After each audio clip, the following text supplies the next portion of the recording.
America legalizes murder. I open the paper, and it greets me like a motel sign buzzing in the rain. Democracy dies in darkness. Which is funny, because we're not in darkness. We're in 4K. We're in slow motion. We're in frame by frame. We're in Minneapolis, snowbanked and holy.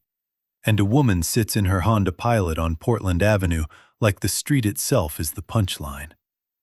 They call her Renee Good. They call her 37. They call her a poet and a mom and a daughter. And then, depending on which microphone is nearest, they call her domestic terrorism. It's America's favorite game show. Name that dead woman. Is she a neighbor or a headline? Is she a person or a warning label? She's there to be a legal observer. Legal. As if legal is a vest you can wear that stops bullets. And then the part we all know by now. The part that gets replayed until your brain starts to believe the gunshot is just another notification. Conflicting commands. Hands on the door handle. A vehicle that moves, then veers, and the shots come from the side. And the story arrives already dressed, already ironed, already saying, perfectly lawful. Perfectly lawful is such a clean phrase, like a disinfectant wipe. Like you can scrub away a life and the rag stays white. Then the investigation happens, which now means the state stands outside the room while the feds lock the door and tell everyone to trust the process. And I'm still staring at the street name, Portland Avenue, when the country decides it wants a sequel. Because the next headline is Portland again, only this time it's Portland, Oregon. And federal agents shoot 2 people in the afternoon like it's a schedule and somebody's got to keep the tour moving. At first, they won't say which agency, just federal. That magic word that means don't ask too many questions.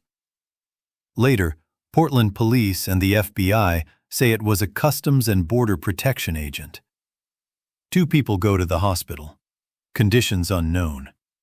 And the mayor puts it in plain English, the kind of sentence you say when you're watching the country slide. We cannot sit by while constitutional protections erode and bloodshed mounts. Democracy dies in darkness, the paper keeps chanting. But I'm watching it die in daylight, in snowlight, in street light, in that pale fluorescent government light that makes everything look procedural. 2 Portlands in 2 days. Portland Avenue, Portland, Oregon. Like the map is trying to tell us something, and we keep pretending it's coincidence. I want to believe in the old American bedtime story where law is a fence and power stays inside it. But the new story is slicker. Law isn't a fence. It's a receipt. It's what you print out afterward to prove you were allowed to do what you already did. And somewhere, a candle is lit in the snow. And somewhere else, a police statement is drafted in air-conditioned calm. And somewhere else, an officer goes home to spend time with his family. And somewhere else, a family learns that in America, you can be a poet and still get translated into a threat. So yes, America legalizes murder.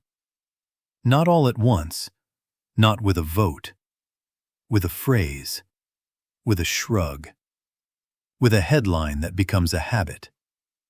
And the paper's motto keeps glowing like a neon cross above the whole mess. Democracy dies in darkness. Buddy, we're not in darkness. We're just getting used to it.